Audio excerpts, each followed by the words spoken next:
Good morning all my dear students. Chemistry की class में आपका स्वागत है।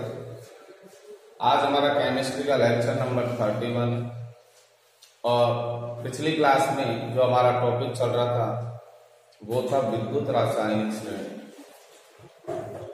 विद्युत रासायनिक श्रेणी देखा था हमने, किसे कहा था विद्युत रासायनिक श्रेणी को, कि विभिन्न धातुओं के मानक अपचयन विभव के मान के आधार पर, इसके आधार पर मानक अपचयन विभव के मान के आधार पर उन्हें आरोही या अवरोही क्रम में व्यवस्थित करने पर प्राप्त जो श्रेणी प्राप्त होती है उस श्रेणी को क्या कहते हैं, विद्युत रासायनिक श्रेणी कहते हैं।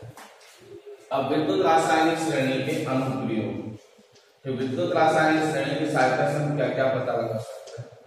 तो हेडिंग लगाओगे विद्युत रासायनिक श्रेणी के अनुप्रयोग।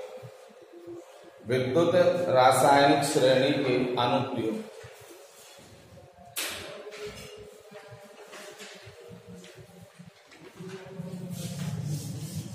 विद्युत रासायनिक श्रेणी के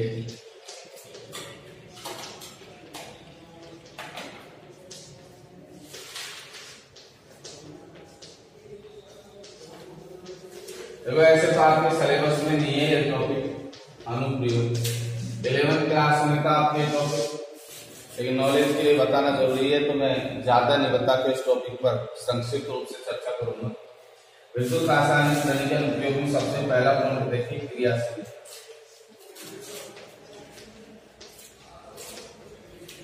यहाँ ऐसे डाल दो ऑक्सी कारक प्रवृत्ति, ऑक्सी कारक प्रवृत्ति पहला अनुप्रयोग है ऑक्सी कारक प्रवृत्ति। तो ऑक्सी कारक प्रवृत्ति का कैसे पता लगेगा कि जिन तत्वों के मानक अपचयन विभव का मान जितना अधिक धनात्मक होगा वह तत्व उतना ही प्रबलतम क्या होता है, ऑक्सीकारक होता है। जैसे हमने कल जो विद्युत रासायनिक श्रेणी देखी थी वो थी कि लेके बारात आना, मजे से आया, मंजन करके फेंक दे, निगाहें सुंदरी की, प्यार भरी है। फिर उसके बाद था क्यों आई, ब्रोमीन क्लोरीन अपनी क्लोरीन के साथ, ये विद्युत रासायनिक श्रेणी। और हमने देखा था कि जैसे जैसे ऊपर से नीचे आ रहे, ऊपर से नीचे आने पर हाइड्रोजन पर आकर ये वैल्यू क्या हो गई थी, 0। और हाइड्रोजन से ऊपर मानक अपचयन विभव का मान था नेगेटिव में, और हाइड्रोजन से नीचे मानक अपचयन विभव का मान था क्या, पॉजिटिव। तो ऊपर से नीचे आने पर इनका धनात्मक मान क्या हो रहा था, बढ़ रहा था, अर्थात मानक अपचयन विभव का मान बढ़ रहा था। तो धनात्मक में मानक अपचयन विभव का मान जितना अधिक होगा वह धातु उतनी क्या होगी, ऑक्सीकारक। अर्थात कॉपर से अधिक ऑक्सीकारक प्रवृत्ति आयोडीन की होती है, आयोडीन से अधिक ब्रोमीन की होती है, ब्रोमीन से अधिक क्लोरीन की होती है, क्लोरीन से अधिक गोल्ड की होगी, गोल्ड से अधिक किसकी होगी, फ्लोरीन की होगी। तो पहले पॉइंट के अंदर लिखेंगे हम कि तत्व या धातुओं के मानक अपचयन विभव का मान, के मानक अपचयन विभव का मान, मानक अपचयन विभव का मान जितना अधिक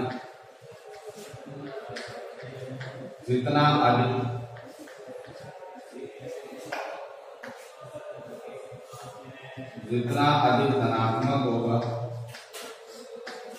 जितना अधिक धनात्मक होगा वह धातु या धातु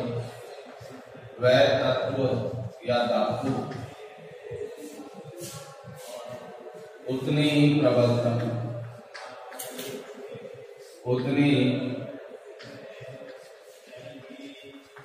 उतनी ही प्रबलतम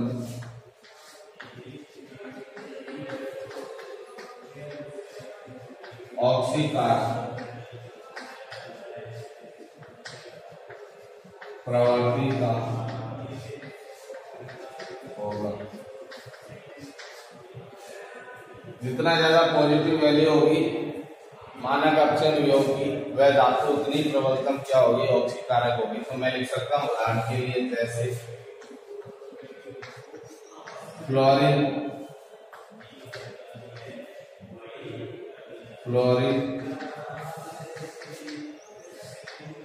के मानक अपचयन वियोग का मान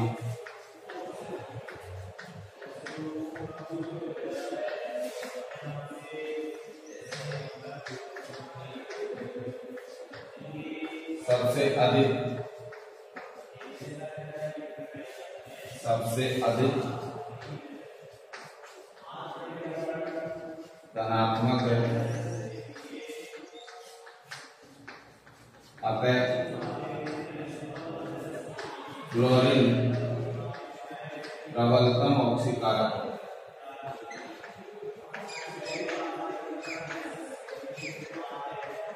फ्लोरीन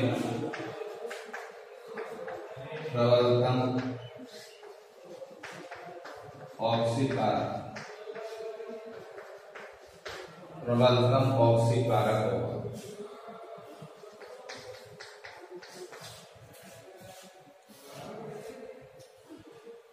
तो फ्लोरीन सबसे प्रबलतम क्या हो गया, ऑक्सीकारक। अब इसका जस्ट उल्टा, जब हम ऑक्सीकारक प्रवृत्ति की जगह देखेंगे अपचायक प्रवृत्ति, तो अपचायक प्रवृत्ति किसकी अधिक होगी, तो तत्व या धातुओं के मानक अपचयन वियोग का मान जितना अधिक ऋणात्मक होगा, धनात्मक की जगह क्या कर देंगे, ऋणात्मक होगा, वही तत्व या धातु उतनी प्रबलतम अपचायक प्रवृत्ति की होगी। जैसे सबसे ज्यादा माइनस में वैल्यू तुमने देखी थी विद्युत रासायनिक श्रेणी में ऊपर ही ऊपर वाले तत्व की थी, किसकी, लिथियम की। अतः लिथियम प्रबलतम क्या हो गया, अपचायक। इसी का जस्ट रिवर्स आप लिख लो, ऑक्सीकारक की जगह अपचायक प्रवृत्ति।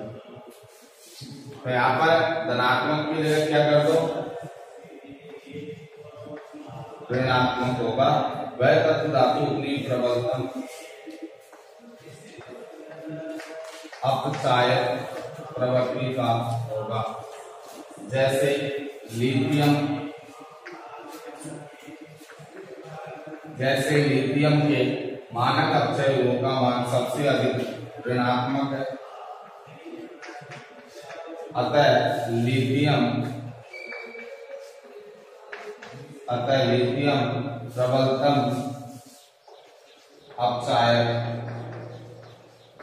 प्रबलतम अपचायक होगा। नोट कर लो दूसरा इसी प्रकार।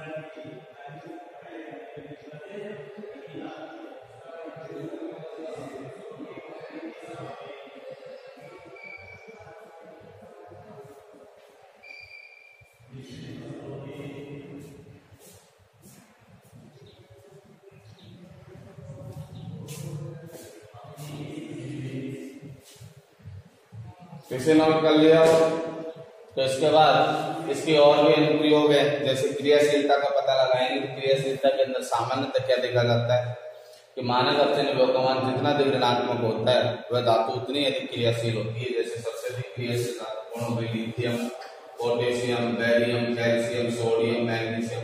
ये ऊपर से नीचे आने पर इनकी क्रियाशीलता क्या होती जाती है, बढ़ती जाती है। फिर इनके धातु आयनों का जलीय विलयन में विस्थापन आपके सिलेबस में नहीं है, बस अब ऑक्सीकारक और अपचायक दो ही प्रवृत्ति की हम चर्चा करेंगे। इसके बाद नया टॉपिक देखेंगे। नया टॉपिक है हमारा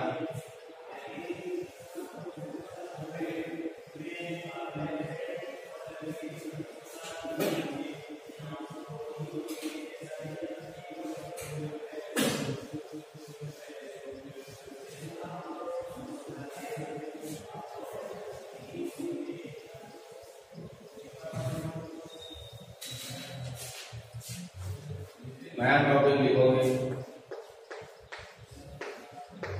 सेल के विद्युत वाहक बल का मापन। सेल के विद्युत वाहक बल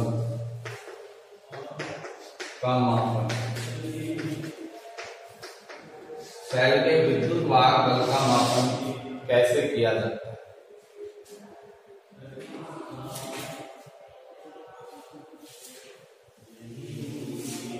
सेल के विद्युत वाहक बल का मापन।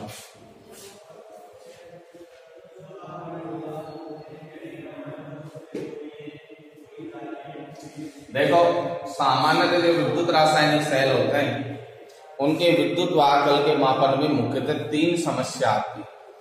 सामान्यतः विद्युत रासायनिक सेलों के विद्युत वाहक बल के मापन में कितनी समस्या आती है? 3 समस्या आती है।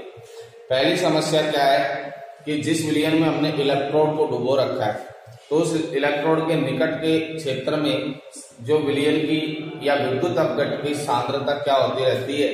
घटती रहती है या अस्थिर रहती है। मतलब घट जाएगी, बढ़ जाएगी, कभी आयनों की संख्या बढ़ जाएगी, कभी घट जाएगी। इसके कारण विद्युत वाहक बल के मान में भी क्या आ जाता है? परिवर्तन हो जाता है। पहली समस्या तो ये है कि विद्युत रासायनिक सेल में इलेक्ट्रोड के निकट क्षेत्र में सांद्रण क्या रहता है? अस्थिर रहता है। इसके कारण सेल के विद्युत वाहक बल के मापन में क्या आती है? समस्या। पहली समस्या हो गई कि सांद्रण में क्या आना? अस्थिरता आना। दूसरी समस्या है कि जिस सेल का में विद्युत वाहक बल मापन करना है वो विद्युत रासायनिक सेल का ताप गुणांक बहुत अधिक होता है। इसके कारण भी क्या आती है? समस्या आती है। और तीसरा है कि सामान्यतः विद्युत रासायनिक सेल होते हैं जो हम जिनका सेल के विद्युत वाहक बल का मापन करेंगे वो अनुत्क्रमणीय प्रक्रम के होते हैं, जबकि विद्युत वाहक बल के मापन के लिए सेल कैसा होना चाहिए? उत्क्रमणीय प्रक्रम का होना चाहिए। तो इसलिए मुख्यतः 3 समस्या आती है और ये 3 समस्या है जो मानक वेस्टर्न सेल में नहीं होती है। किसमें नहीं होती है? मानक वेस्टर्न सेल में नहीं होती। इसलिए सेल के विद्युत वाहक बल का मापन करने के लिए किसका यूज करता है? मानक वेस्टर्न सेल का। तो सबसे पहले हम जो बताया वो लिखेंगे कि विद्युत रासायनिक सेल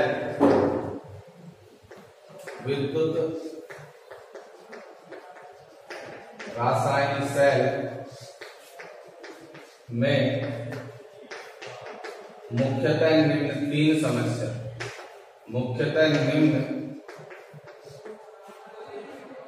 समस्या होती है। मुख्यतः निम्न समस्या होती है। क्या क्या समस्या होती है?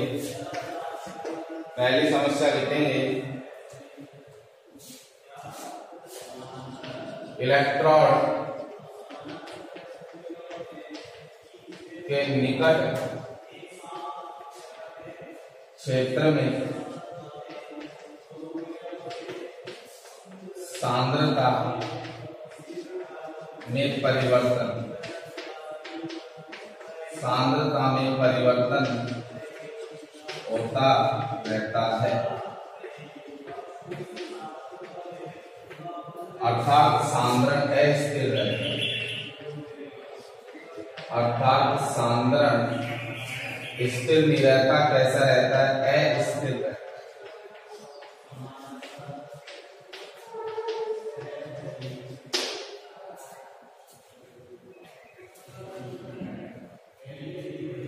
दूसरी समस्या है कि सेल अनुत्क्रमणीय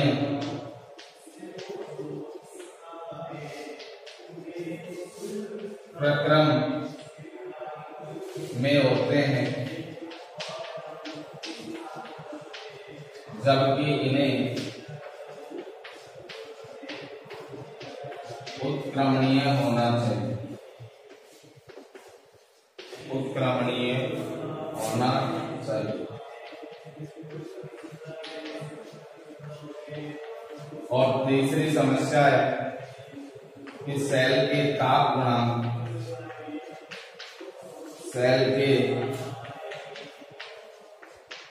गुणांक का मान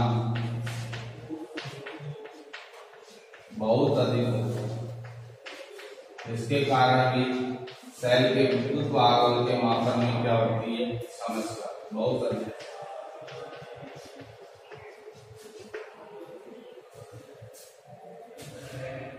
और ये तीनों समस्या किसके अंदर नहीं होती?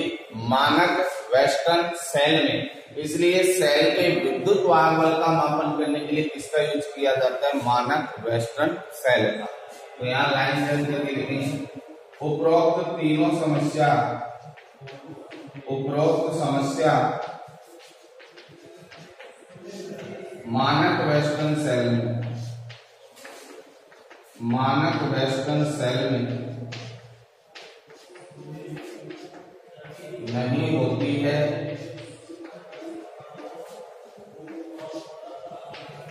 इसलिए सेल के विद्युत वाहक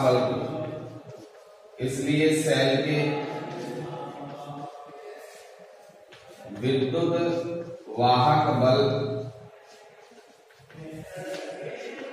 के मापन में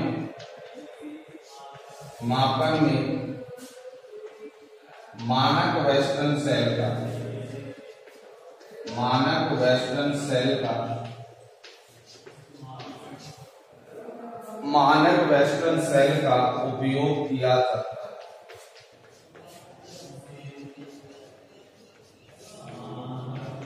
तो सेल के विद्युत वाहक के मापन में किसका उपयोग किया जाता है? मानक वेस्टर्न सेल का। क्यों किया जाता है उसका रीजन बता दे कि मानक वेस्टर्न सेल में इलेक्ट्रोड के निकट सांद्रता में परिवर्तन नहीं होता है, अर्थात सांद्रण स्थिर होता है। जो मानक वेस्टर्न सेल होता है वो उत्क्रमणीय प्रवृत्ति का होता है और दाब गुणांक का मान बहुत क्या होता है? अधिक नहीं होता, कम होता है। तो अलग से हेडिंग लगा देंगे अब मानक वेस्टर्न सेल।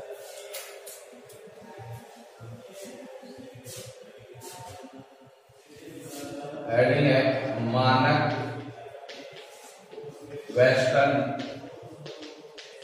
सेल और इसे ही कैडमियम सेल के नाम से भी जानते हैं। Cadmium cell.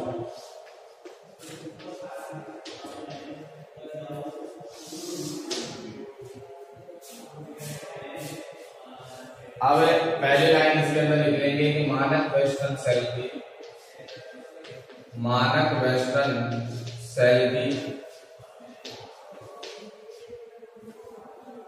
निम्न विशेषताएं होती। मानक वेस्टर्न सेल की क्या विशेषताएं होंगी? जो विद्युत वाहक बल के मापन में विद्युत रासायनिक सेल में समस्या आ रही थी, उन समस्याओं का क्या हो जाएगा? निजात हो जाएगा। तो यहाँ इलेक्ट्रोड के निकट सांद्रता में परिवर्तन नहीं होता है, पहली विशेषता हो जाएगी। इसमें तो परिवर्तन हो रहा था, इसमें नहीं होगा, अर्थात सांद्रण क्या हो जाएगा? स्थिर रह जाएगा।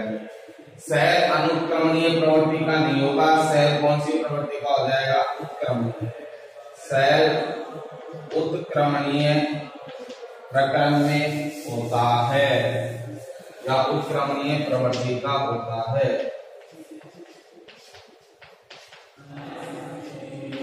उत्क्रमणीय प्रवृत्ति का होता है।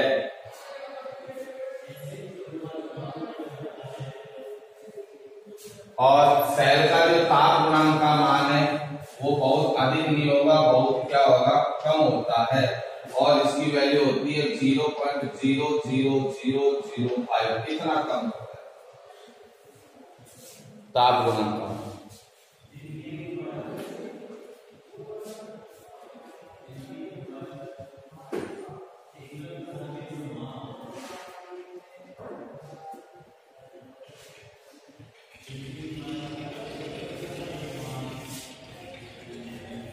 ये तीनों विशेषताएं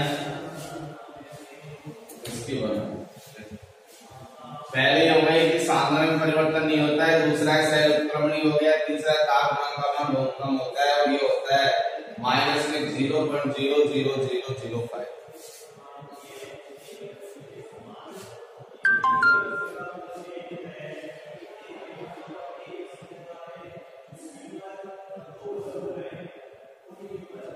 एक पॉइंट और लिख लो, इस सेल का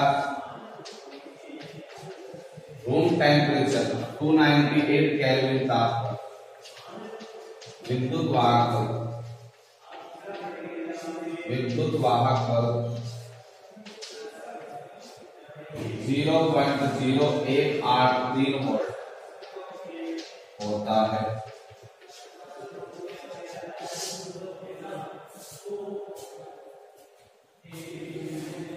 इस सेल का विद्युत भागफल 1.0183 होता है। 1.0183 होता है। ये मानक वेस्टर्न सेल की क्या हुई विशेषताएं। आपसे एग्जाम में प्रश्न इस प्रकार से पूछ लिया जाए कि सेल के विद्युत भागफल के मापन में मानक वेस्टर्न सेल का उपयोग करते हैं, क्यों करते हैं। उसकी ये 3 विशेषता मुख्य है कि ताप गुणांक का मान कम होता है, उत्क्रमणीय प्रवृत्ति का होता है और सांद्रण क्या रहता है, स्थिर रहता है।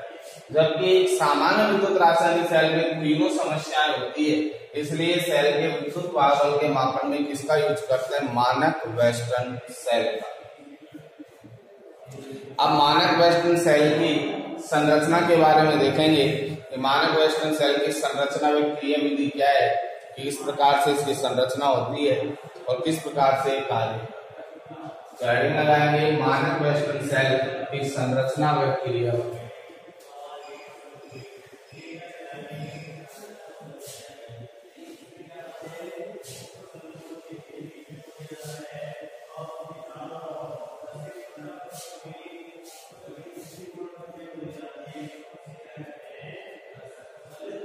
मानक वेस्टर्न सेल की संरचना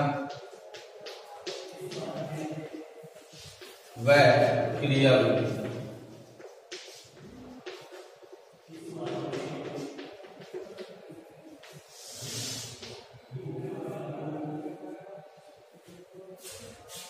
देखो मानक वेस्टर्न सेल में एक एच आकार की नलिका होती है।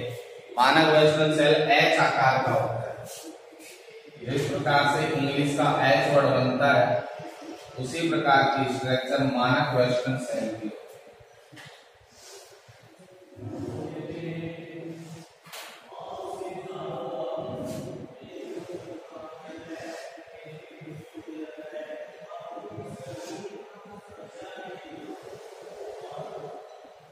मानक वेस्टर्न सेल आपसे पूछ लिया जाए कौन से आकार का होता है, तो क्या बताओगे, मानक वेस्टर्न सेल एच आकार का होता है, जिसके नीचे 2 प्लेटिनम के क्या लगे हुए होते हैं, चालक तार लगे हुए होते हैं।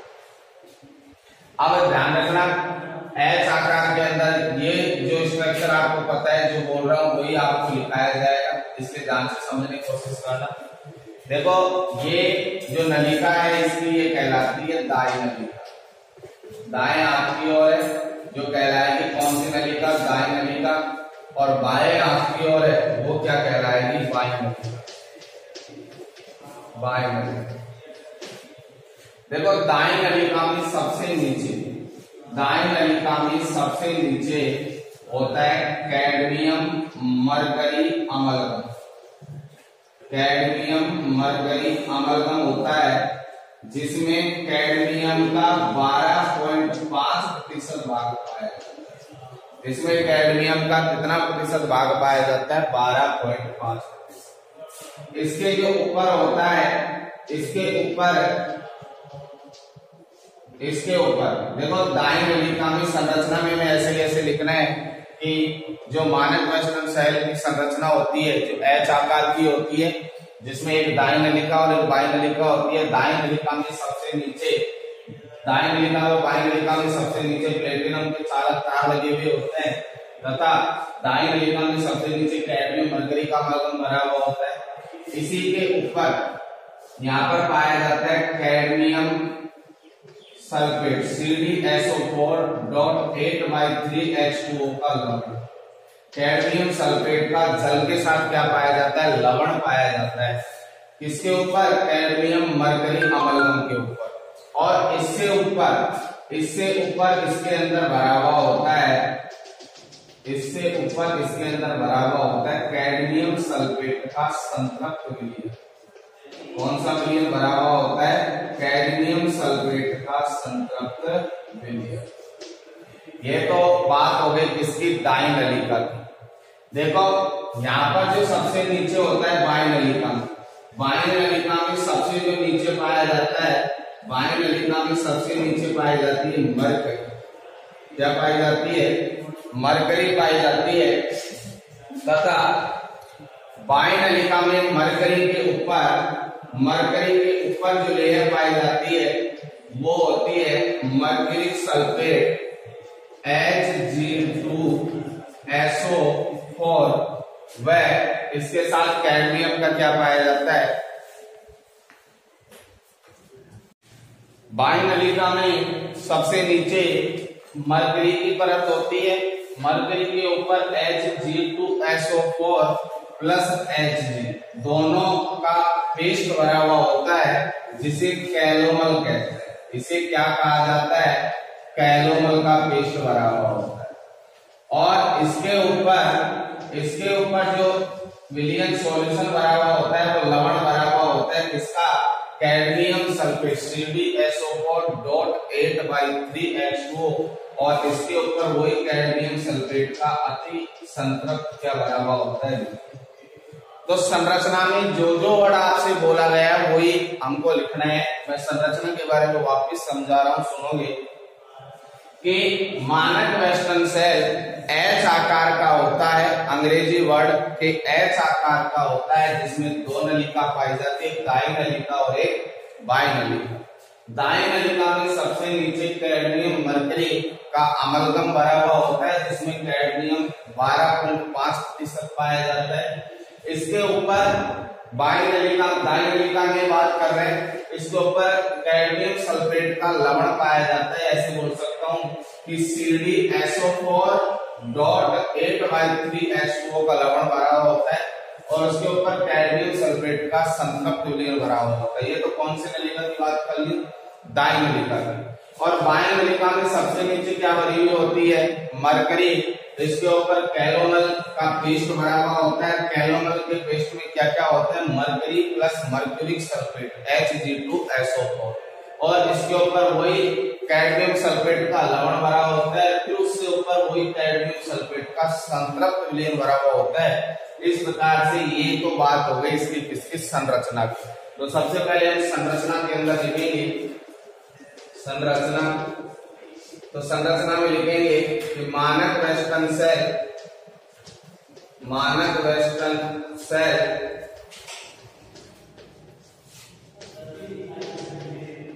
अंग्रेजी के एच आकार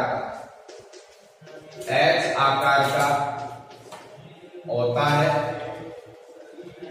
एच आकार का होता है।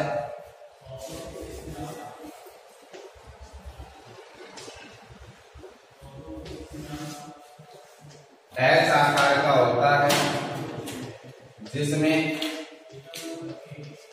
कांच की नलिका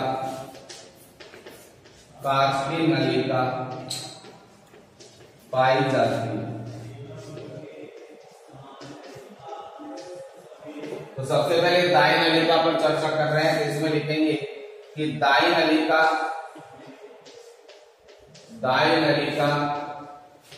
के पैंदे में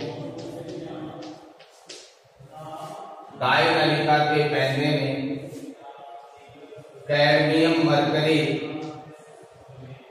अमलगम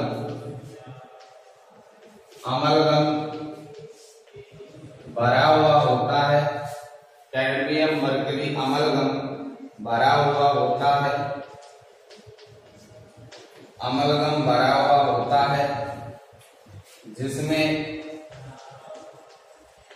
जिसमें कैडमियम 12.5% पाया जाता है।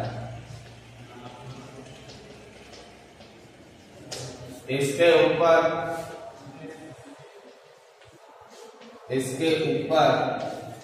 कैडमियम सल्फेट का लवण 8/3H2 का लवण तथा शेष भाग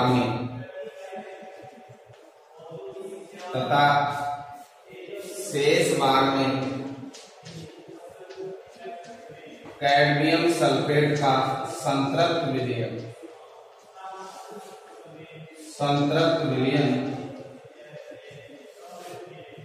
भरा हुआ होता है। ये तो हमने किसके बारे में लिख दिया, डाई नलिका के बारे में। अब जिस प्रकार से इसके अंदर सॉल्यूशन या पेस्ट भरे हुए हैं उनके बारे में लिखेंगे तो बाई नलिका पर चर्चा करेंगे। तो यहां लिखोगे बाई नलिका में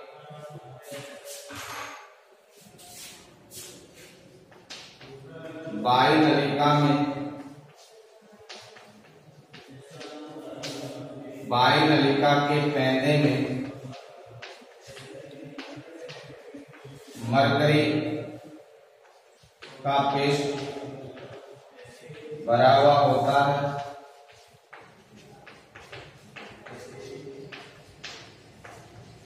इसके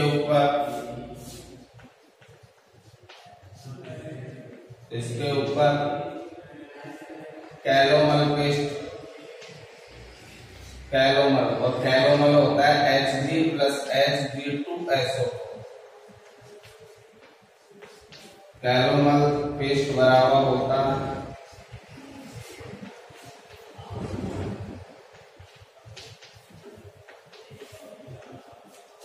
तथा इसके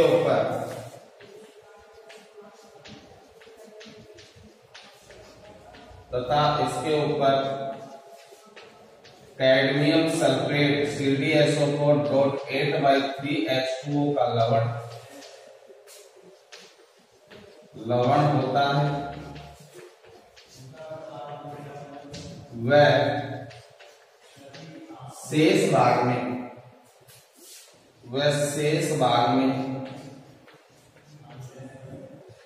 कैडमियम सल्फेट का संतृप्त विलयन,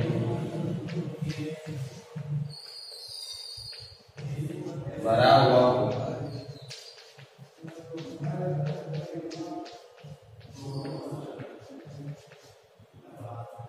ये इसके हमने संरचना के बारे में देख लिया और यहाँ तक इसे नोट कर लो संरचना को, और संरचना के एक पॉइंट लिखकर इसका नीचे बनाओगे डायग्राम, या पहले बना लिया हुआ तो कोई दिक्कत नहीं।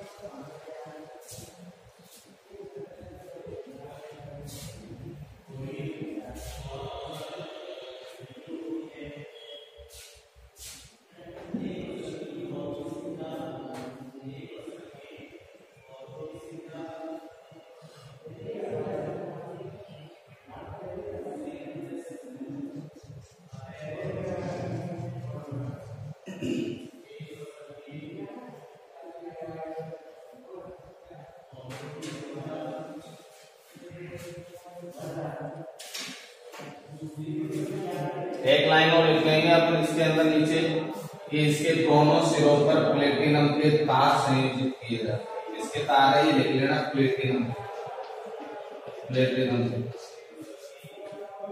दोनों सिरों पर कौन से तार लगा रखते हैं, प्लेटिनम। तो ऊपर एक लाइन और लिख देता हूं मैं यहीं से मिटा के।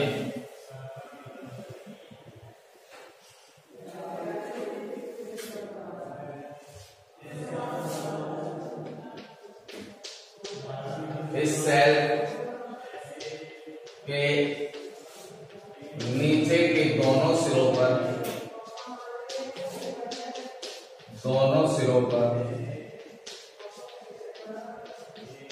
प्लेटिनम के तार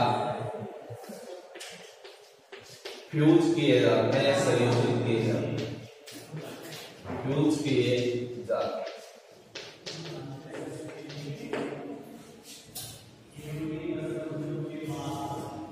अब इसके बाद हम देखेंगे इसकी क्रिया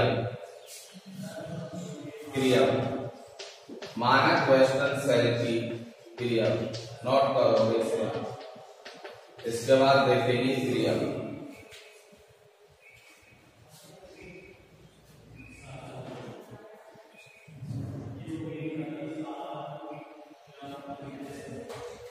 देखो जब ये सेल कार्य करता है तो कैडमियम वाला जो है ये तो काम करेगा किसका, एनोड का। ये वाला सिरा किसका काम करता है, एनोड का। और और मरकरी वाला है ये सिरा काम करता है इसका कैथोड। तो यहां पर लिखेंगे जब सेल कार्य करता है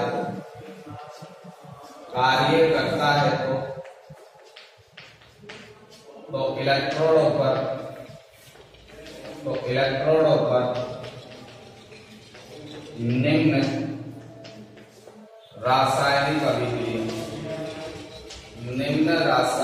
अभिक्रिया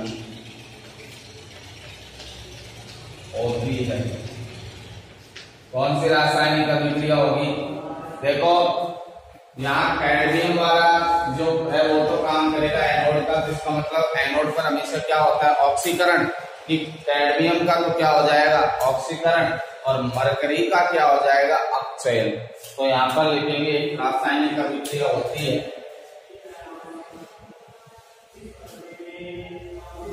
जिसमें सबसे पहले लिखोगे एनोड पर अभिक्रिया,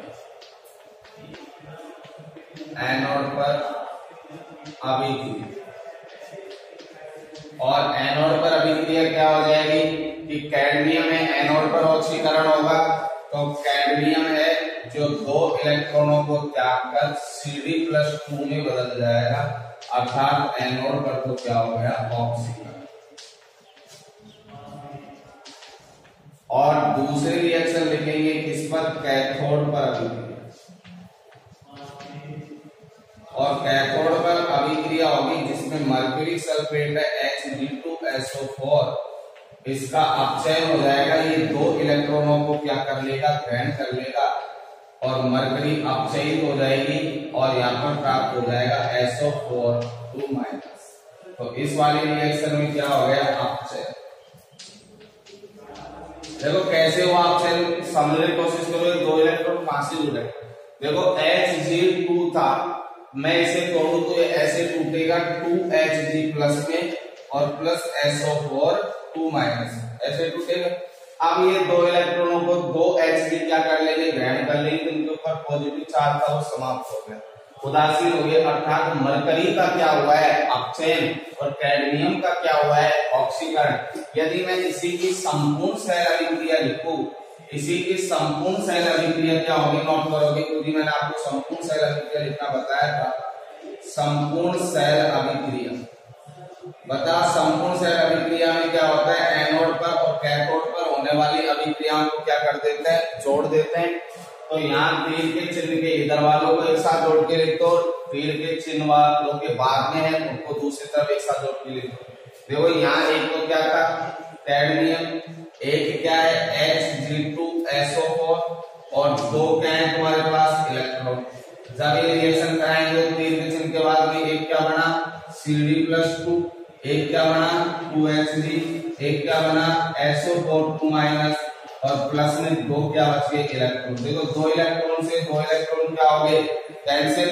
तो ये जो रिएक्शन है आपकी वो कौन सी रिएक्शन कहलाएगी संपूर्ण सेल अभिक्रिया।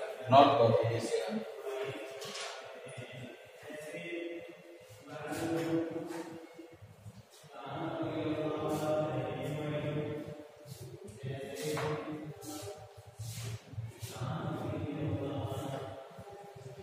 ये आपका मानक वेस्टर्न सेल कंप्लीट हो गया है। मानक वेस्टर्न सेल की हमने विशेषताएं देखी। 3 विशेषता होती थी मानक वेस्टर्न सेल की कि इसके ताप गुणांक का मान कम होता है, उत्क्रमणीय प्रवृत्ति का होता है और इलेक्ट्रोड में के निकट सांद्रण में क्या नहीं होता परिवर्तन नहीं होता, अर्थात सांद्रण क्या रहता है स्थिर रहता है। इसलिए इसका उपयोग किसमें किया जाता है सेल के विद्युत वाहक बल के मापन में किया जाता है। फिर इसकी संरचना देखी हमने और संरचना में देखा कि जो मानक वेस्टर्न सेल होता है जो अंग्रेजी के वर्ड H आकार का होता है, अंग्रेजी का अक्षर है उसके H आकार का होता है, जिसमें 2 नलिका होती है बाईं हाथ की और बाईं नलिका और दाईं हाथ की और दाईं नलिका। दाईं नलिका और बाईं नलिका के नीचे के दोनों सिरों पर प्लेटिनम के तार संयोजित होते हैं, फ्यूज होते हैं। दाईं नलिका में सबसे नीचे कैडमियम मरकरी का अमलगम होता है, उससे ऊपर कैडमियम CdSO4.8/3H2 का लवण भरा होता है और उससे ऊपर शेष भाग में कैडमियम सल्फेट का संतृप्त विलयन होता है। बाईं नलिका में भी नीचे नीचे मरकरी होती है उससे ऊपर कैलोमल होता है, फिर वही CdSO4 8/3H2O का लवण होता है और शेष भाग में कैडमियम सल्फेट का संतृप्त विलयन पाया जाता है। अब क्रियाविधि देखें, जब सेल कार्य करेगा तो एनोड पर और कैथोड पर यह अभिक्रिया होगी, एनोड पर ऑक्सीकरण होगा, कैथोड पर क्या होगा, अपचयन। इसमें कैडमियम का ऑक्सीकरण होता है, मरकरी का क्या होता है, अपचयन होता है और इसकी संपूर्ण सेल अभिक्रिया इस प्रकार से कैथोड और एनोड पर होने वाली अभिक्रियाओं को जोड़कर हम इसकी कौन सी अभिक्रिया लिख सकते हैं, संपूर्ण सेल अभिक्रिया लिख सकते हैं। इस प्रकार से हमारा ये मानक वेस्टर्न सेल वाला टॉपिक कंप्लीट हुआ। आज की क्लास के लिए धन्यवाद। नेक्स्ट टॉपिक की चर्चा नेक्स्ट क्लास में करेंगे। जय हिंद, जय भारत।